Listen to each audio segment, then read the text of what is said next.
कुवारगाव साईनगरचे बरेचसे नागरिक इथे उपचारासाठी येत आहे. बऱ्याच जण आता काहींना त्यांनी ज्यांचे मोठे प्रॉब्लेम आहेत त्यांना कोल्हापूरला बोलवलं आहे, पण अगदी कमी दरात ते करतात आणि चांगली सेवा आहे. जास्तीत जास्त लोकांनी याचा लाभ घ्यावा. आमच्यातर्फे आमची सगळे टीम यासाठी काम करते. महालक्ष्मी मंडळाचे अध्यक्ष आमचे मयूर सावंत आहेत, पय्या काटे आहेत, पुन्हा आमचा सगळू अनवळ आहे, उमेश राऊत आहे, जीवन गोळवलकर आहे, श्याम शिंदे आहे. हे आम्ही सगळे मिळून काम करतो आहे. जास्तीत जास्त लोकांना आम्ही प्रचार केला. त्याच्यानंतरसुद्धा आम्ही एखादं शिबिर भरू. आता ही पहिली सुरुवात आहे. त्याच्यानंतर आम्ही 1-2 महिने गेले पुन्हा मोठ्या प्रमाणात शिबिरे भरू.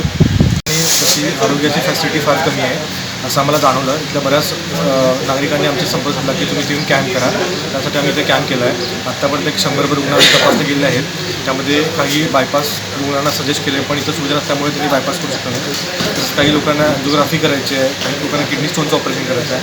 अशा लोकांसाठी आम्ही कोल्हापूर आमच्या हॉस्पिटलची बस इथे येईल, पेशंटला कोल्हापूरला घेऊन जाऊन ऑपरेशन करून परत सोडण्याची सुविधा आम्ही केली आहे. त्यामुळे ह्या संधीचा किंवा ह्या शिबिराचा जास्तीत जास्त लोकांनी परत फायदा घ्यावा.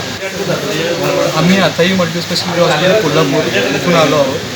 आज महालक्ष्मी मंडळ कुवारगाव यांच्याकडून मोफत आरोग्य तपासणी शिबिर आयोजित करण्यात आलेलं आहे.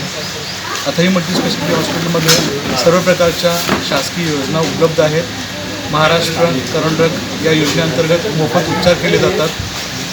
या ठिकाणी त्या सुविधा उपलब्ध नसल्यामुळे आता हे हॉस्पिटल हे अशा भागामध्ये जाऊन आरोग्य शिबिर करून त्या ठिकाणच्या लोकांना योग्य तो उपचार मोफत तसेच कमीत कमी खर्चामध्ये करण्यात यावेत यासाठी बांधील आहे. आणि त्यानिमित्ताने आम्ही हे सर्व प्रकारच्या ॲक्टिव्हिटीज करत राहतो. टाइम्स डिजिटलला लाईक करा, सबस्क्राईब करा, शेअर करा आणि बेल आयकॉन दाबायला विसरू नका. पाहत राहा टाइम्स डिजिटल.